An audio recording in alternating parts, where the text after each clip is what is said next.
How's it going, everybody? I hope you're having a good day.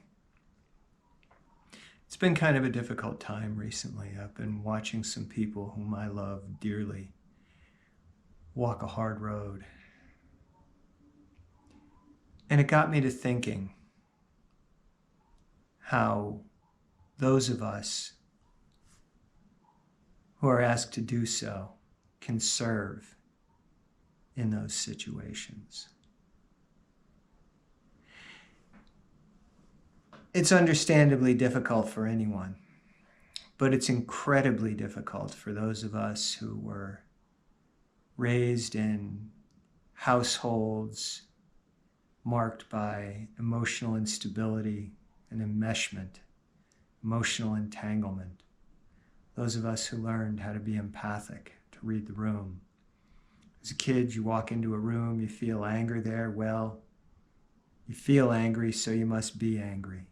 You feel sad, so you must be sad. We learn to internalize those things and to take them on and to come at the world from the perspective of those things that we're feeling, believing that they're our own. As we get older, lean a little heavier into our work, hopefully begin to sort some of that stuff out. We begin to learn what's ours and what's not, what we can let go of, what we can hang on to. And this can be incredibly difficult when we see people we really love going through a tough time. One trap in particular that it's easy to fall into as someone who's empathic is the fix, save, and rescue trap. We see someone suffering, we want to fix the situation, we want to save them from it, to rescue them from their peril. And sometimes our motivations aren't as unselfish as they seem, whether we're aware of that or not. Part and parcel to growing up in a house of emotional instability is often the dance of codependence. I love you because of how you make me feel. In the presence of suffering, especially when it's the suffering of those we care for,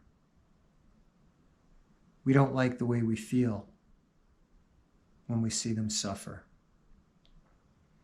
And so we want to rescue them to stop their pain, to stop our own.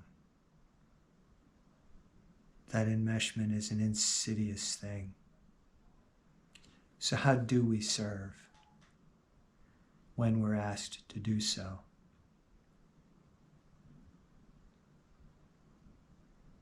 I'll speak from experience. I don't hope to lay down the law for anyone to follow.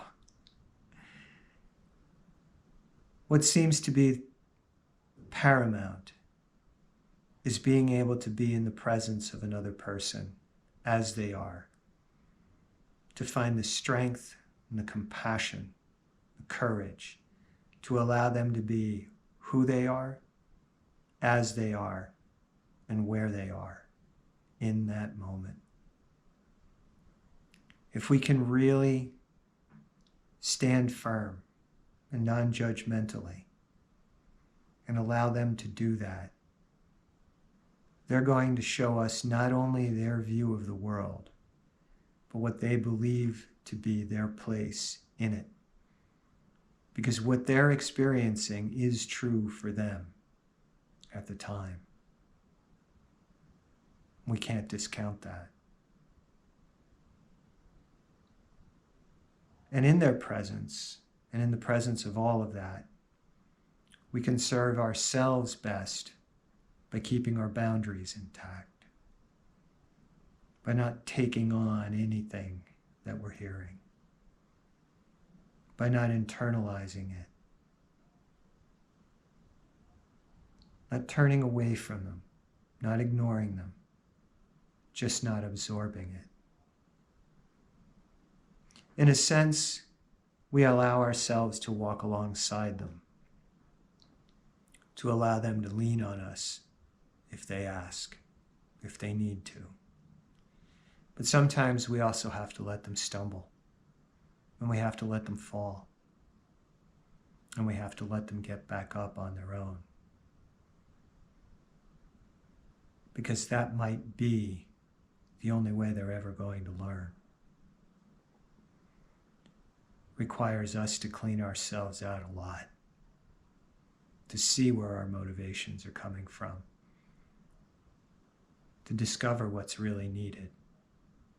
It requires us to show up not only for them, but for ourselves as well, and to face the things we need to as bravely, honestly as we can, so that we know where our actions and our motivations are coming from. There's a prayer I've been taught by someone who has served as a mentor and a friend and a teacher for me for many years now, for whom I have the utmost respect. Allow me to see only the things I am required to see, and pull from me only those things which they are ready to receive. I recite that prayer every time I'm getting ready to sit down and work with someone. Sure, I have my notes. Sure, I have my knowledge ahead of time, based upon what I've been told or what I've observed. But life changes minute by minute, and what's in front of me is what I'm dealing with, just as what's in front of the person is what they're dealing with. It's all here as it is at the time.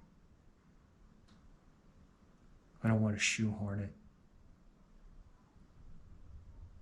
In order to best serve them and ourselves and the relationship that exists between the two, we have to let that thing be as it is and allow the necessary, important observations to come. And in response to that, prepared answers don't always cut it. In fact, most of the time they don't. So we have to be open. We have to be ready. And we have to allow things to come from us which might be exceedingly difficult to say, but necessary. And the beauty in all that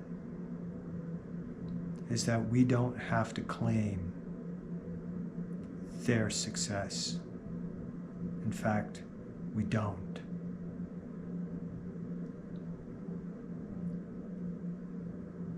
And we also don't have to claim their failure if we're pure, if we're open, and if we're clean. If we've done everything that we've been called to do to serve in a good way.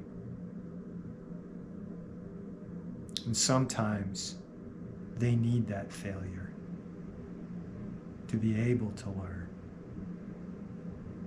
They need to fall in order to get back up again and to walk forward.